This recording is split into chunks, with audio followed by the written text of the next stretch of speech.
Welcome to the Talkies podcast. We are three filmmakers here to talk about some movies. I am Taylor. Yeah, I'm Kenny. And I'm D. And today we are talking about Dr. Strangelove and or How I Learned to Stop Worrying and Love the Bomb. You talking about you? Me? How you stopped worrying? Yes, exactly. That's what I was talking about. Oh, okay. By the way, we're going to spoil that movie. So for those of you who haven't seen that movie, don't listen to this. Don't listen to it. Yes, this is a continuation of our epic Kubrick deep dive. I like, what was it that... Kubrick content. Yeah, there we go. Kubrick content. Kubrick content. Kubrick convention.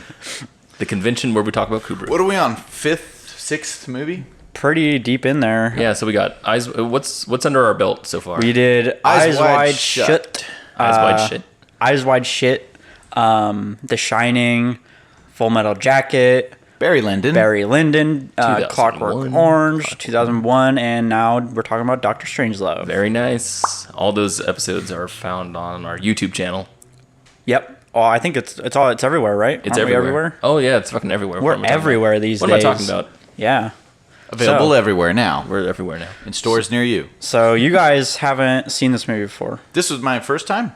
Yeah, that's my first time. And I went too. in with completely blind expectations, which was great.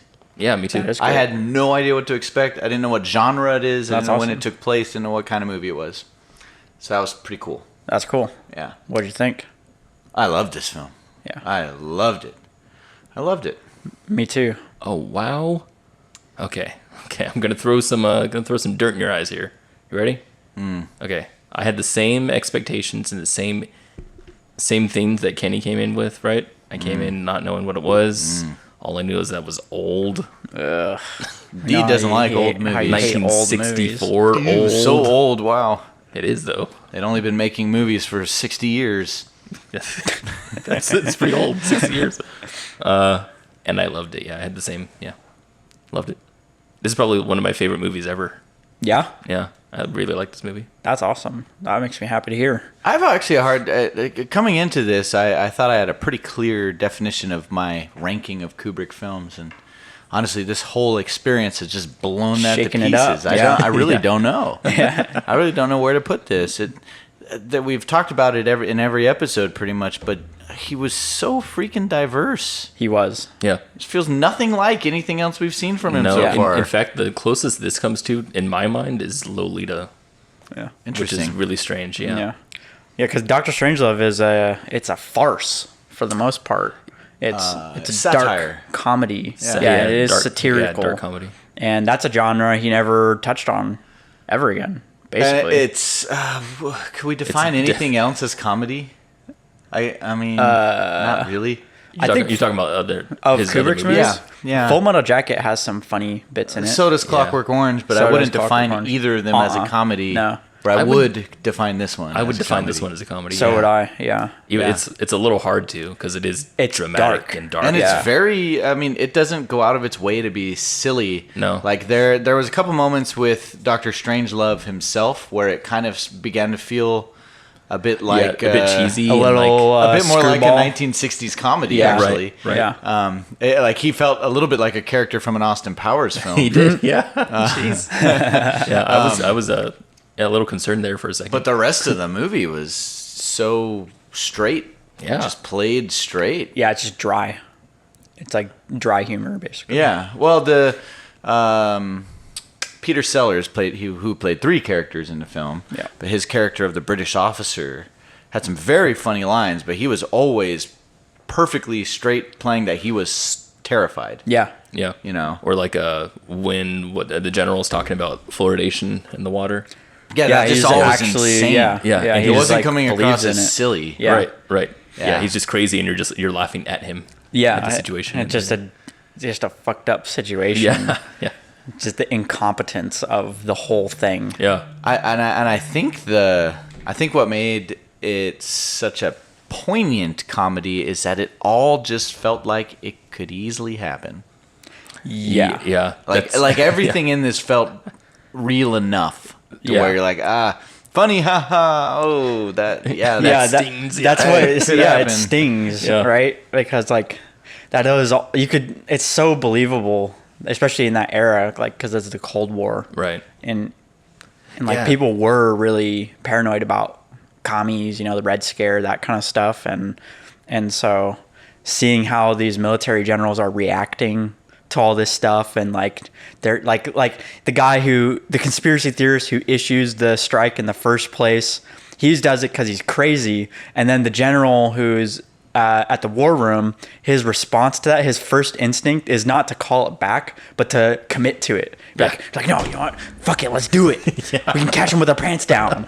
Like embrace it, like that kind of it was thing. like you know? he was just kind of waiting for an opportunity, and he's like, well, here's the opportunity. Yeah. Now, you said it was based, Kenny, you said it was based on a book, but the book wasn't funny. Yeah, so the book's called Red Alert, and Or is it funny? it's considered a thriller. Yeah, considered a that's thriller. what I've heard is that it's a straight like narrative. Like there's no comedy elements in it. It's described as a Cold War thriller. Yeah. That's really interesting because like the comedy elements in here are just so, they feel like they're written brilliantly. So Yeah. I'm just like, I've never seen Kubrick dip like any of his, you know, fingers into anything comedic. Yeah. To like make it like, To be funny, To like be Kubrick funny, being right. funny. Well, if there's anything that you know, if I could say there was a motive to his whole storytelling adventure, Yeah. Mr. Kubrick, Yeah. I think it was that he wanted to show he could do everything. well, maybe. But it felt that way. With his last movie being like, and now I'll do surreal. Right. Yeah. That's right. I'm so blown away by how well written it is for the comedy tone, for the comedic tone. Like I can. Oh, it almost feels like Frank Capra. That's Like, what I mean. It's very, like, yeah. Yeah. Like Like it's actually is a funny movie. Right, Like well, it'll make you laugh. like it doesn't try to be one thing or the other. It just feels like it's just like Dan Harmon, for example, is a person who's just naturally funny when he comes to like do certain sketches and stuff. The writer of Rick and Morty, and like people of like BoJack Horseman, like all these comedy shows are people who are just naturally drawn to that, and so Yeah. they have, whenever they try to tell stories in this comedic universe, they come off as just really well written because they're already naturally drawn toward Yeah. that.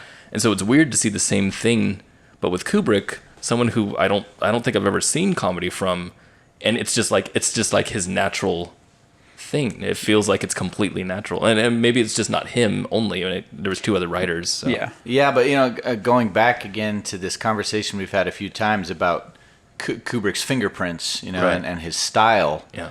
Like I felt like he really wanted to not have a style. Yeah. I feel like he wanted to do everything. Yeah. He didn't you want to know. make the same movie twice. Yeah.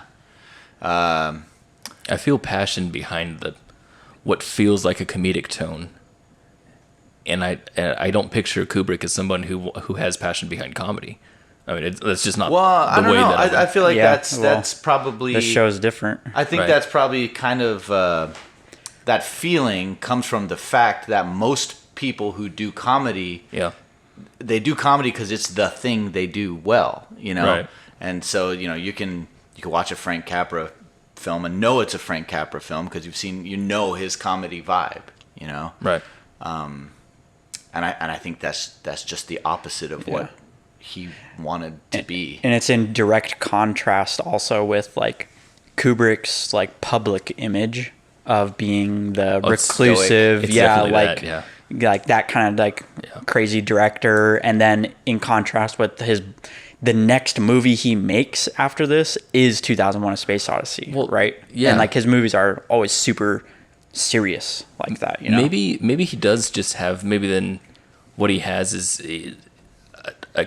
a comedic bone, I guess, in his body that he doesn't show very much. I was gonna say, right, Yeah. because like, but that image we have of him isn't necessarily him. It's just Right. an image, you know. He's a multifaceted person Right. with different interests. Well, He's like you not said- just stone-faced Right. guy. He has more humanity than people let on. Absolutely, yeah. Like you said, but like the next movie is 2001, and he has comedy elements in there. You know, Yeah. like the long list of rules Yeah. before the toilet and stuff like that. And before this, when he made Lolita even begins with a big sequence of a guy who's going to kill another guy, but it's funny. The whole sequence is just really funny, and it's not just slapstick humor. It's like the person who's directing is making something a funny situation, that's playing out visually, and so yeah, maybe it's just something that he doesn't show very much, I guess. Yeah. Well, I'm just assuming he does have a sense of humor, like most human beings. Yeah. But the difference between him and a lot of other filmmakers out there is that so many filmmakers, they have their big win. Yeah. And then they decide, well, this is how I Then they win. write it, right? So I do the same thing over Yeah. and over and over. That's M. Night Shyamalan. Absolutely. Yeah. Yeah. Not only am I going to make another creepy movie, but it's also going to have my signature twist at the end, right? Yeah.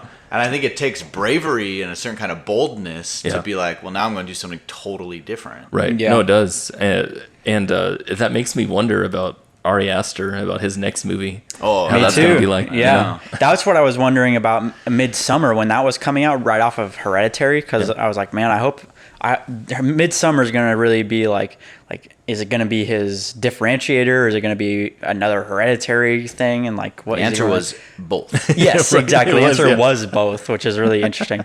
But yeah, Kubrick was always genre hopping. He always wanted to do something different. He always wanted to do a new genre he hadn't done before. Yeah, and I keep assuming that that's a conscious decision, that is something he wanted, but it might not have been. Right. Yeah. Right. Maybe he's just experimenting. Yeah, and maybe it's just where his just natural interests go. Maybe he just kind of does that just naturally. I want to talk about something specific. Yeah. The guys in the plane. Mm-hmm.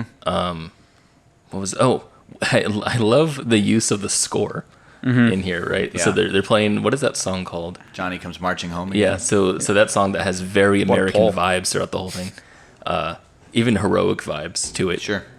It's a Civil War song. Yeah, so they're playing it while the guys are about to make this decision to attack, right? And they're having this whole realization of that can't be right. We're not actually going to do. We're actually going to do this. Okay, but bravery phrase. Let's do it. And everyone's like, yeah, Americana. gung-ho. Yeah, gun ho. Yeah. And then it turns the same theme because of the situation being changed. At the end, it becomes like a wacky theme. yeah. And it's like the music doesn't change, the situation changes, the context changes, and suddenly like the theme to me like felt like look at these imbeciles, right? Yeah. Look how idiotic Yeah. they are. Yeah, like dumb America. It is Right. interesting. Personified. Yeah, it was so strange. That so last interesting. image of the cowboy riding the bomb down. I right? love that so It's much. great. It's awesome, but it looks like blind insanity, right? Like a blind sort of patriotism that'll Totally. just ride a bomb to Right. his Yeah. death while cheering. Yeah, like But if Washington, D.C. had burned to the ground like they all believed it had, the context would right. change. You would see a hero riding the bomb down. And it'd Yeah. be heroic. Yeah, it'd be a kind of thing like, yeah, fuck yeah, like man, man, do that. he really did that. Like, Yeah. good for him. Good for him. Yeah, Yeah. he sacrificed himself for the greater good, made it happen, saving us Yeah. all, But, yeah, retaliating. and now he's just an idiot. Yeah, and now he just looks like a total, the most incompetent. Yeah, Like that's crazy. his I love cowboy that. hat. I love that the whole movie has that context switching Yeah. thing, and I love that so much. And I feel like the comedy just really plays up on it. Well, yeah, I feel like that's a theme Yeah. in the film is competence and incompetence having a very fine line. That's really interesting, right? Yeah. Because this whole sort of mutiny that happens with the one, general basically taking it into his own hands to start a nuclear war, Right. came about because of the protocols they put in place to make sure that they could still have a counterattack if the president was killed. Yeah. So it's like every good deed is being punished. Yeah, Right. all the protocols that they spent tons of time developing, all the programs that they spent developing that were made specifically to prevent an accident of nuclear warfare happening Yeah. is the very thing that allowed an accident of nuclear warfare to happen in the Right. first place. That's really where all the Yeah. comedy comes out of. Yeah. It's we're seeing incompetence from the most competent, Right. Yeah. Right. right? We Yeah. have the most top secret facility in all of America, and they invite the ambassador from Russia into the room. Yeah. That's like one of the funniest moments ever with the guy going, Okay, he's going to see the big board. Are you bringing him here? He'll see the board.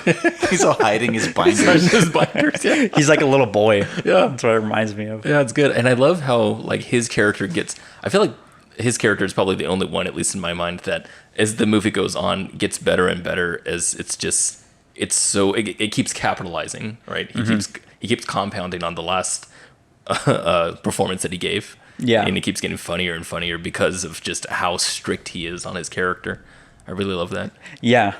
Like you really believe, even it gets like so absurd at the end where he's like excited that there's a chance that the bomb is going to go off. It's gonna go. Yeah, like the he's so the excited doomsday. for his comrades to have done it, flying the cool plane really low. He's so excited. And then he's about excited that. about the world ending. Yeah, And yeah. building the mine shelter tunnels. and then he starts Yeah. then he starts like already talking about like the competition they'll have inside the mine. They immediately revert back to a Cold War. Yeah, exactly. Like as soon as the nuke goes off, like the first one that goes off, it's almost like nothing changes. Like it almost like it doesn't even matter. Yeah, and the Russian ambassador is spying on him. And he's spying on him taking anyway. pictures. Yeah. Still It's gonna like, take a photo. yeah, The board. same old. Yeah, like nothing really changed. It is a seriously like fatalist movie. It really is. Yeah. So what's interesting is halfway through the movie, I was like, man, I feel like this would be way better as a straight thriller, as a straight drama. And then it kept going. I'm like, this is brilliant. This is hilarious. This is great. This only works as a comedy, actually.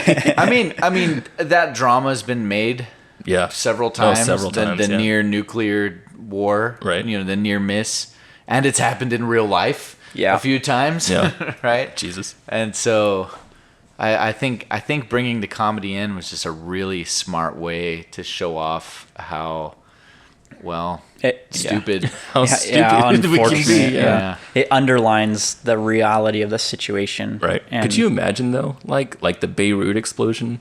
Being used as fodder for something like this, you know, as just comedy of incompetence.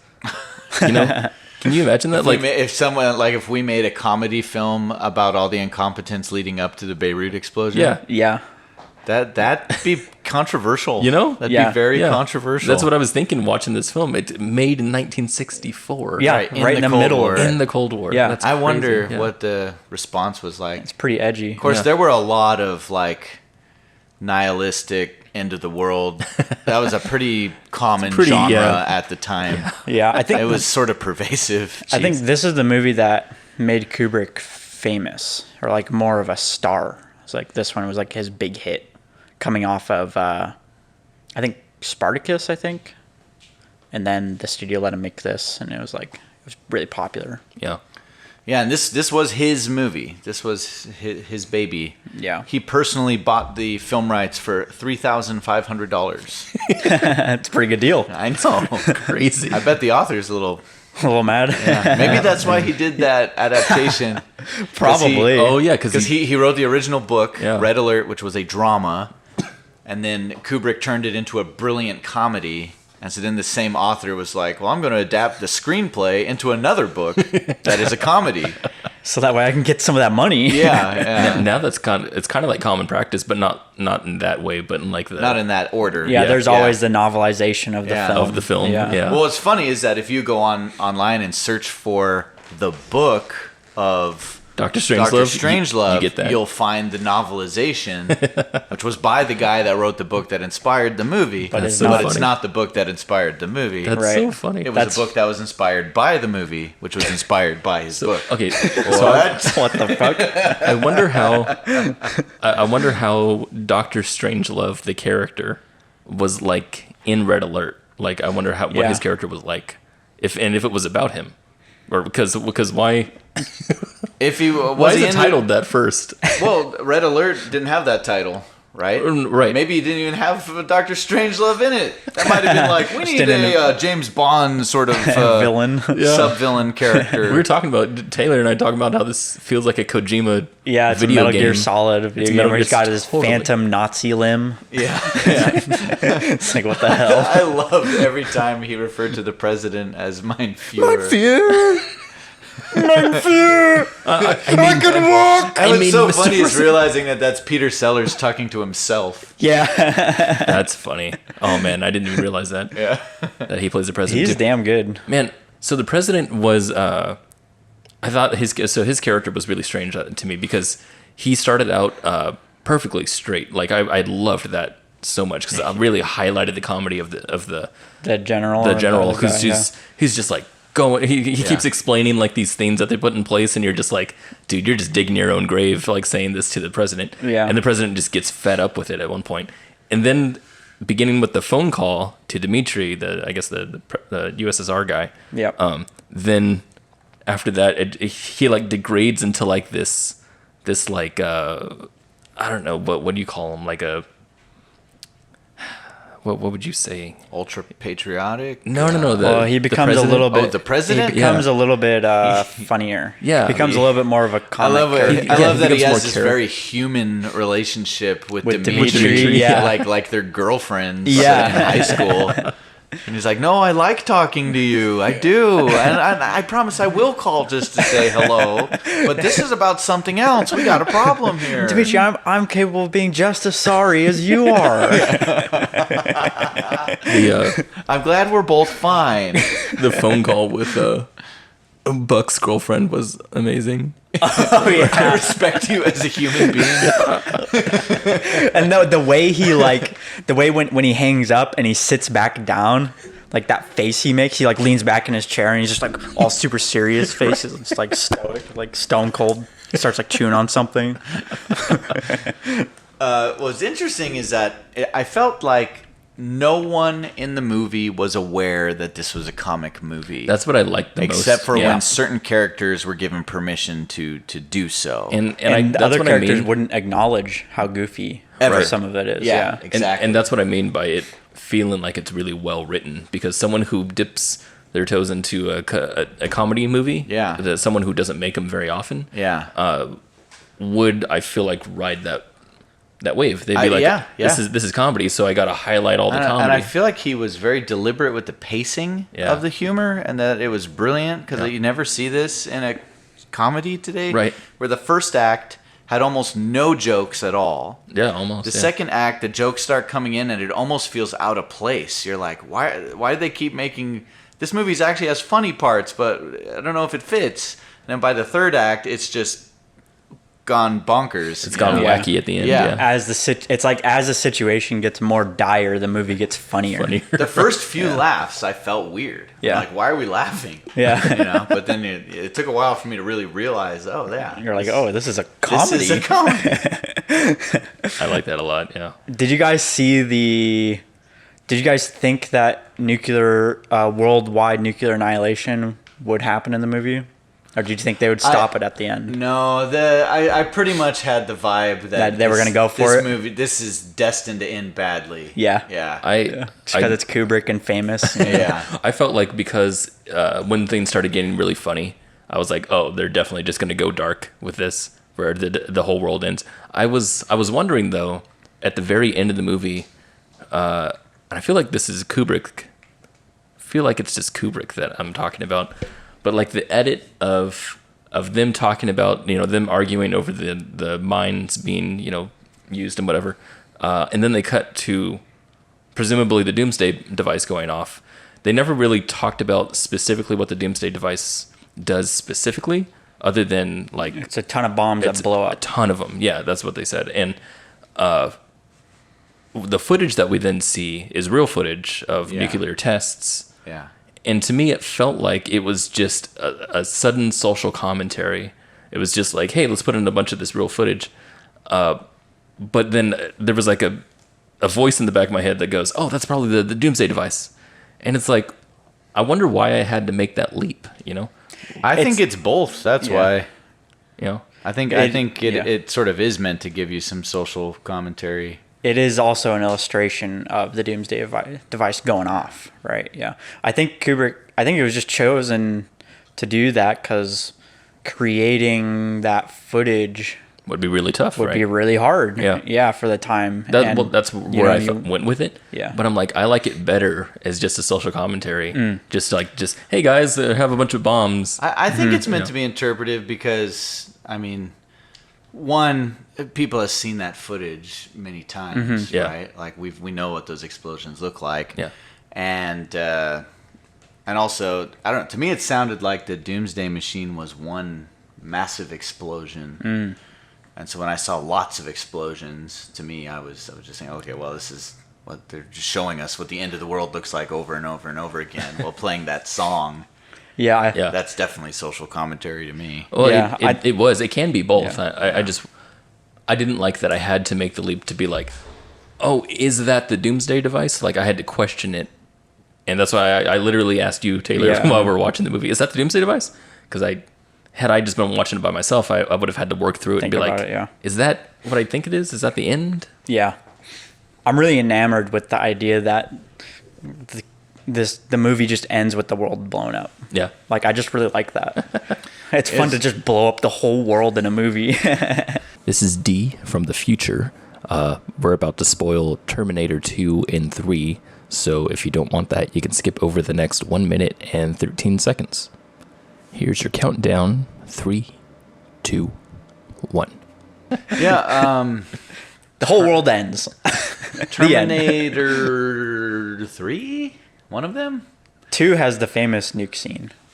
At the end, when Skynet No. succeeds? No. No, yeah. I mean, I think it's the third one. It ends with Doomsday, and all the bombs go off, right? And it has a scene that shows a series of mushroom clouds all around the world going off at the same time. That's how the movie ends. This ending was far more powerful. I'm sure. I mean, like, I haven't even seen Terminator 3. Like, that movie can't be that good. Well, if you haven't seen it, it can't be that good. It's not. I'm certainly not saying it was. But they. My point is that they designed CGI, modern, professional mushroom clouds, special effects, yeah, to get their point across. And I Kubrick used stock footage way more effectively. Footage of real devastation was more powerful. Yeah. Plus the context of the entire movie leading up to that moment too. Well, and then juxtaposed with the music. But the way they jumped a time ahead, like they were talking about mine shafts and stuff like that, and how we can start this whole program of getting a bunch of people into this stuff. And I'm like, okay, well, it sounds like then the Doomsday device is going to go off, but it won't be for a while. And then from that conversation, smash cut to bombs blowing up. I'm just like, well, is that taking place right now, or are we talking about the future now? Like, in my mind, it doesn't matter because what it suggests to me is that they're going to be squabbling and fighting over who gets the better mine while the bombs go off. That's where my mind would have went had it been, like you said, like a CG recreation of a nuke. Like, had it been like a Doomsday device, something that we've never seen before, the whole Earth blowing up, basically. Had I seen that, then I would have been like, oh, obviously we're in the future. Oh, I get it. Okay. And it's funny because, they're just going to go back to squabbling in the mines and stuff. That's where my mind would have went. But since we're just showing footage of tests, I'm thinking, okay, this is like, I feel like it's an artsy thing almost. Like it's Kubrick. It is an artsy thing. No, yeah. It probably is. It probably is. Again, it's that interpretation thing. Yeah, that's getting in there. So. Oh yeah, you have a problem with interpretation. I have a problem with it if it gets in the way of the story. Yeah, I do. Yeah.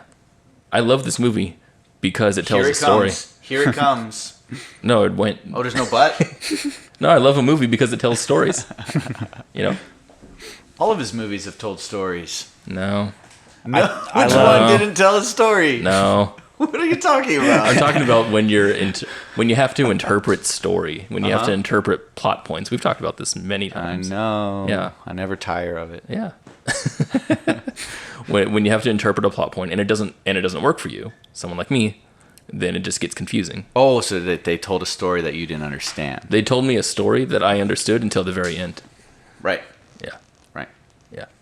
But they still told a story. That shit. Does that mean we end the conversation? That was me dropping my mic. That shit hits me, man. Would you say? Every time that shit hits me.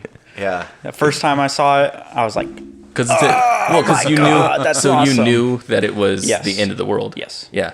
That's a leap that I have to make instead of something that's just automatically interpreted. Yeah. And I wish it was automatically interpreted, but it wasn't. Yeah. Yeah.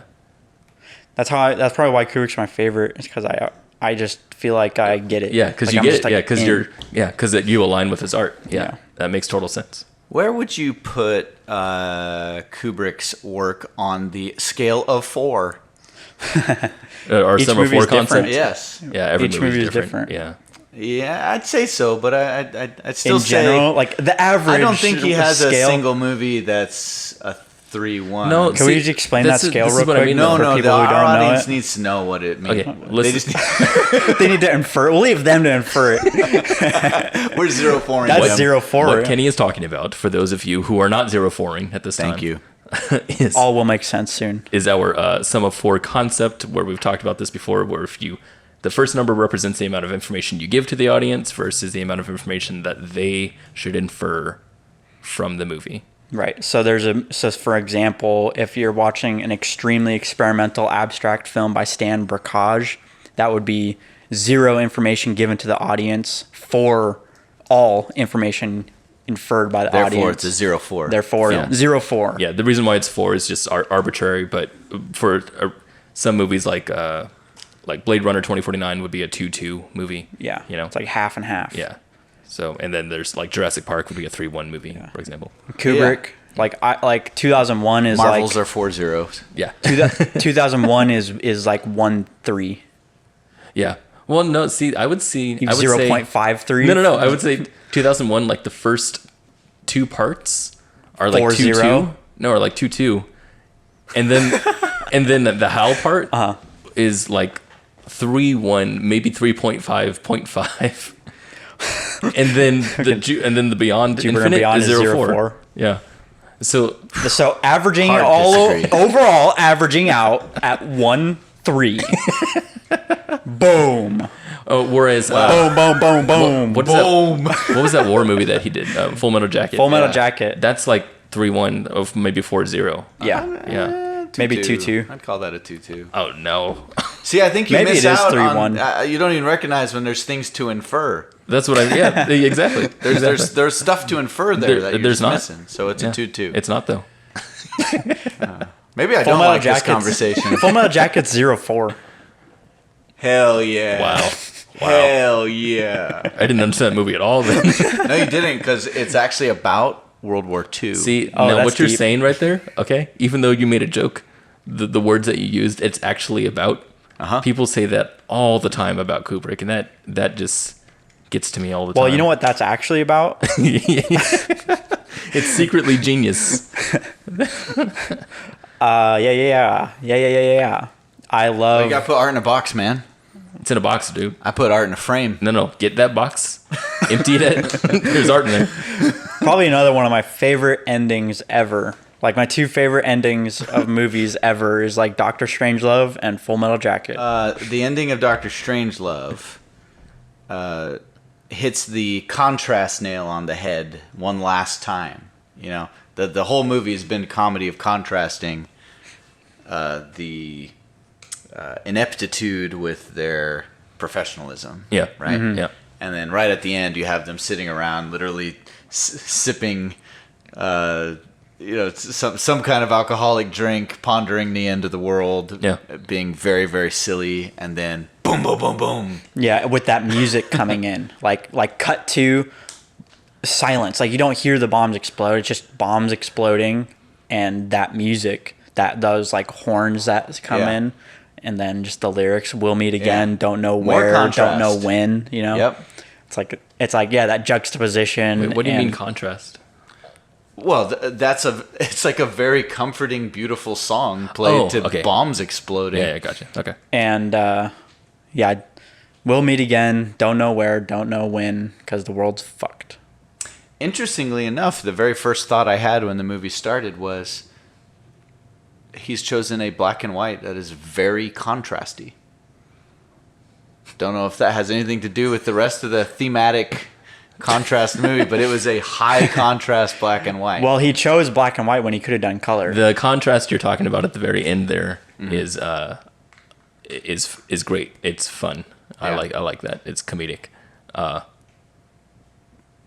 say it's easy though. It's not just comedic. I thought it was really powerful. I don't me think too. I don't think it was powerful. It It was weak. It wasn't weak sauce. Yeah, it wasn't weak sauce, but it wasn't as poignant as I feel like maybe it could have been. But it's probably because of the time it was made versus the time I'm thinking, because I can draw that same conclusion, that same kind of contrast that other movies have done years and years and years after, like between 64 and now. There's been many movies that have done it, and it's probably that's informing my opinion on the matter. Probably. Yeah. Yeah. Pretty bold ending. Is it? Yeah. I don't think it's that bold. I think it was quite bold. No, for the he's time. pretty weak. It's pretty weak. Middle of the This Cold guy, War. yeah. No. Middle of the Cold War. No. Actual Red Scare actually happening. I don't think so. Actual threat of nuclear annihilation No. happening. Fluoridation. And make a big popular movie that ends with nuclear annihilation, commentating on what people are actually scared about. Yeah, I'd say The it's actual it's pop crazy. culture. Yeah. Yeah. It's nuts. It's awesome. I love that. This was 3 major film productions going on at one time. Yeah, that's like 3 locations. It's the like- bomber, it's like the the military base base, and the war room. In the war room. Yeah. Cut between they those 3. They really feel like 3 different movies. Man, that whole part with them sending troops to To the base. Yeah. was nuts. That is Yeah. nuts. That's Yeah. kind of funny to think about. America, like the military's fighting itself. Like, that's that incompetence. Yeah. Kenny's talking about. Yeah. With And- billboards saying "Peace is our profession" in Yeah, the background. and It's the great. incompetence coming out of how highly trained they were Right. to obey their orders Right. to the T. And I love that Yeah. the little lines that they give. Where do you think they got those trucks? Yeah, man, they look like the real thing. Yeah. Like, there is no room for explanation whatsoever. You just got to go in and do it. Yeah. I just love that. There's a game that has that in it. That's a pretty tough game. Spec Ops. Spec Ops: The Line. Yeah, that's a crazy narrative. Yeah. Liquid. What Dr. Strangelove. what is there to say about Dr. Strangelove and his Nazi arm. Kubrick. If Dr. Strangelove, or How I Learned to Stop Worrying and Love the Bomb, was a movie, what kind of movie would it be? Dr. Strangelove? It would be Dr. Strangelove. Okay. If it was a pizza, what kind of pizza would it be? Oh, what kind of pizza would it be? It'd be That's not a pizza, Taylor. That's not a pizza. I wouldn't eat that. Yeah, no. No. I would eat that. that's interpretive. Someone else go first. I gotta think about it. Easy. This would be a Hawaiian pizza. God, actually, you're right. Yeah. I hate you. I hate you. Hawaiian, and you agree with that? I do. Yeah. Well, I know why you agree with it. Well, why do I agree with it? Because I know why you think things. I know you better than. Because this I movie's know terrible. you better than you. Is that why? Because this movie just. Well, is I'll tell just you the most terrible. why I honed in on that, Okay. and it was contrast. Ooh. You know, you take a pizza. It's a pizza's serious business, man. Yes. Right, making a good, delicious pizza. Yeah. And then be like, well, let's top it with fruit. let's put some fruit on this thing, and it's like the way that the comedy fits into this movie. Yeah. Which seems like it shouldn't work. Yeah. But to people who actually like Hawaiian pizza, you find out it does work. That it's a heavenly combination. Yeah. No, I Yeah. would definitely agree with that being the premise. If I know that you don't like Hawaiian pizza. you're talking about many people don't like Hawaiian pizza. Not really. Okay. I mean- Hawaiian pizza is shit, dude. Well, you're entitled to your opinion. Thank you. But the Thank fact you. is that virtually every pizzeria in Has it, America sure. sells it. But all that. because it's in demand. So Why is it in demand? Because But it doesn't people mean love everyone it. likes it though. I didn't say that. You did did I? though. There's this jump I have to do with pineapple on You're pizza. talking about the pizza. Okay, talk about the movie. Let's talk more about this. Why can't you eat pineapple pizza?